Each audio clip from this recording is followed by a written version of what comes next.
In today's episode, we're exploring a retired orphanage that's been transformed into a stunning luxury condo in the heart of New Orleans.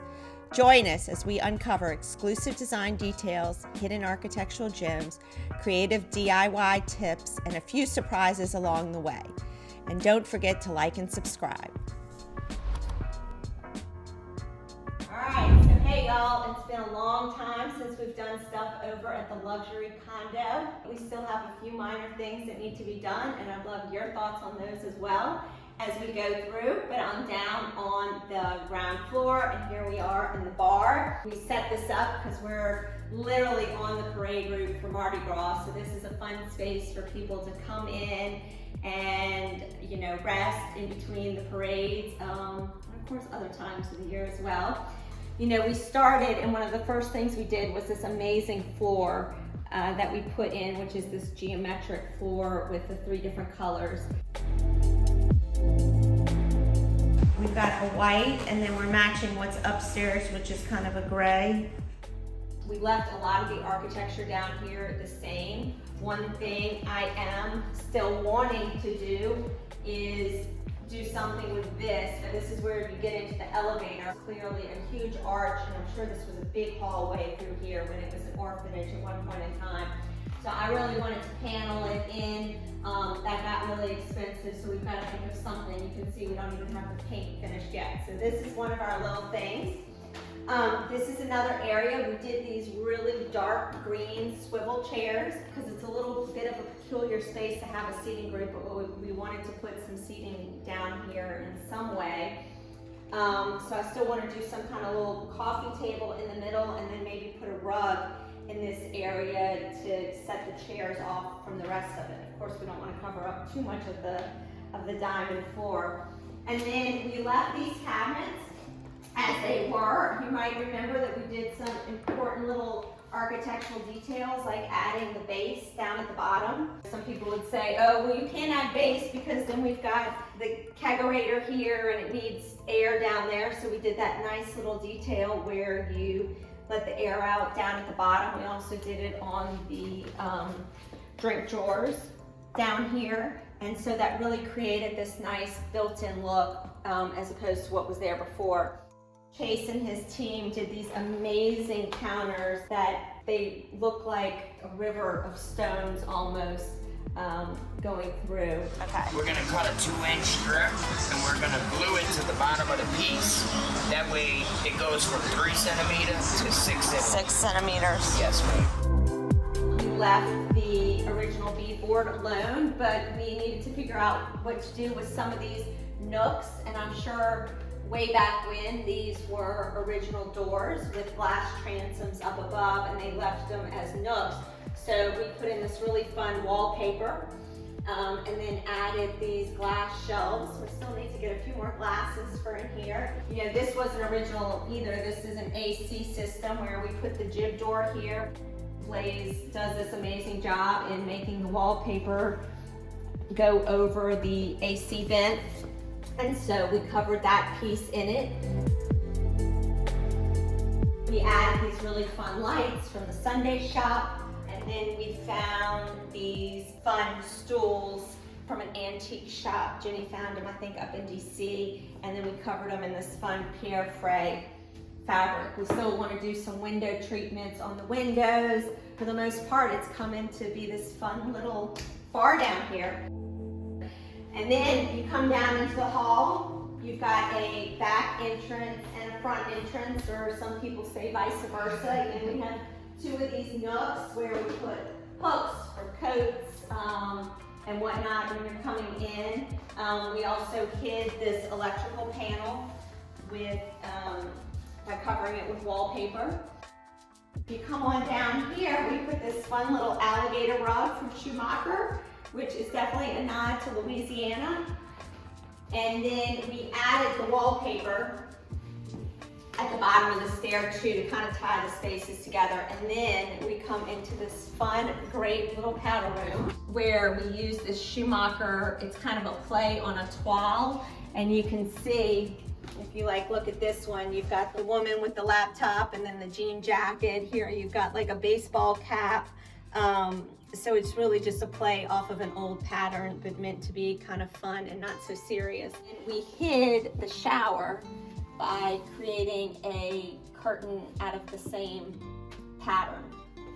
And we found this old slab at Worthmore Antiques, had it cut for a backsplash to protect the wallpaper. Found this great little mirror at Mac Maison on Magazine Street. And then these great little guys with the custom lampshades come from Urban Electric.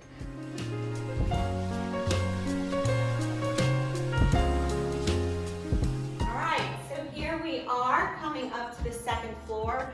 And this is the floor that has the primary bedroom in it, as well as the primary bathroom and the office. We hung this great tapestry. These portions of wall from this big grand staircase actually ended up being really fun spots to hang huge pieces of decorative artwork on it. So you may remember from footage way back when what this area used to be like. And this was blocked off. There was a small opening here, and you kind of came in through this curved wall that then led you to the elevator. And what we did is we created this big central tall opening that's centered on the window beyond to create this more dramatic moment when you come up to this area. And then we created an office. This space used to be a hallway for the elevator, as well as a portion of the primary bathroom, but it was really oversized and awkward, and we lost this light coming up into the stairwell. So again, all these really important architectural things that need to happen before any paint colors, curtains, furniture, or anything else comes up. It's really important. So this is the office, and we painted it this really fun dark color. Jenny had this desk from way before. We ordered this fun Herman Miller kind of modern chair. She had this great fun piece of artwork up here. And of course, we have this old lantern that was one of the first things we bought. You can see we used a lucite rod up at the top with some big brass balls.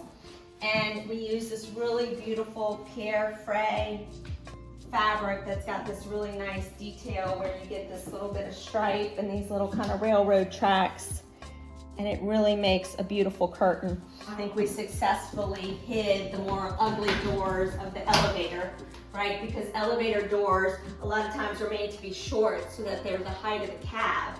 And so where this used to be kind of this weird little nook, we added these doors that just close off and look much more like a good piece of the room. So let's go on into the primary bedroom. All right, so here we are in the primary bedroom, which is centered with this great doorman bed, which is a local furniture craftsman, but they do things all over the country. I highly suggest you look at them. These drapes, I think, came out really well. They're just so dramatic, where we used this black and white silk ticking stripe from Schumacher, and then we bordered it with this absolutely gorgeous embroidery from Pierre Fray. Then we were looking for side tables. We found this from Malachite, again on Magazine Street here in New Orleans, from my friend Adrian. And then we did these lamps, which are also from Malachite. Big secretary actually came from Jenny's parents' house, where she grew up just a few blocks away from here, so that was kind of fun. And we put this kind of fun modern chair with it. Of course, architecturally, again, it's how do you get the architecture right before you even start decorating. So looking at the old footage, you might remember that this was a complete wall, and this window was blocked in. So he needed an electrical box, and then he needed AC. So we've actually got the electrical panel back here. And then of course we've got the whole AC column over here, which you can see the door. So what he did is he closed off this window to put an electrical box back there, as well as the AC equipment. When I saw it, I thought, well, it's really a shame that we don't have that third window bringing in light from two sides. And so if we open up that window here and create this big cased opening, and then the question is, well, how do you get the AC into the space? So it gave us the opportunity to create this really fun window nook. And we brought in the AC vent up under here, and that's how we solved it. And then of course Milo worked his complete magic where we kept this AC panel and created this load of bookshelves here. So one day we'll get some books in there and it'll be a really fun spot to sit there and read. And then we did something, of course we couldn't do long curtains in this nook, so we used the same Schumacher black and white fabric, and we create this really fun shade in that space. And then we used, again, this Pierre Frey embroidery. We backed it with the Schumacher stripe. And then we used this fringe on the top of the window seat. Leonels did a great job with this, and Narcissus, of course, made these beautiful pillows. And then here I actually combined two trims to create this fun kind of ball trim here, and then we repeated it to tie it all together with the big bed pillow. What else have we done? There was so much in this room we had fun with. We have a lot of different artwork in here already. Some of it, these were really inexpensive little prints that we picked up from Carla Katz, but we got them framed. We have the architectural piece up there. We have a plaster light from Visual Comfort in there. Jenny actually found this wonderful little painting at Mac Maison, and we thought that was fun. Instead of doing a big piece up there, it kind of makes it this really special little piece. Let's go into the primary bathroom, which I am really thrilled as how it came out. All right, so here we are in the primary bathroom, and this has been a huge transformation. Let's see, the tub was here. I think the shower was back in this corner. The toilet was on the other side where the office now is, maybe on this side, and there was a sink on this side. Anyway, it was obviously really different. So we came in, and the first detail is I designed this vanity with this amazing waterfall piece of Viola marble, and we did this fun detail where the sinks face each other.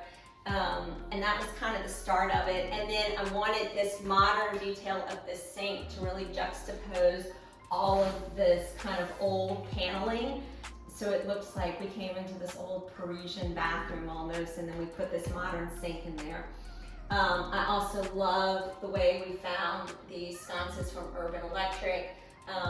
Brought in a little bit of chrome, didn't want everything being brass, so we're mixing metals a little bit. And then this vanity is just so completed by these amazing mirrors. Dying to see. Vanity is gonna put up here. Oh my goodness. Is this not gorgeous? I think it looks better a little higher. Yeah, okay, higher. And you can see how we hung them even despite the way the paneling stops at the top of this door height. And so it makes this door make sense even though it's such a shorter door. And then we just got this chair back from Leonel's. This was another piece we had picked up from Carla Katz. And we put this great little kind of tulipy, flowery pattern, but it still has a geometric, so it has a little bit of a modern bent on this really old chair with this old paint. I used the windows by creating these nooks. So these big windows are centered on these archways.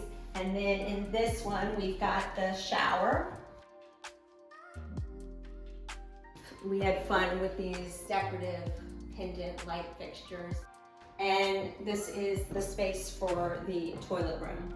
We've got the cafe curtains, which cafe curtains in a bathroom are really great because they allow light to come from the top, but to provide privacy down at the bottom. So I'm proud of this room. I think it came out really well. All right, so coming up to the third floor, which is the main entertaining area, which has the living room, the kitchen, and the dining room.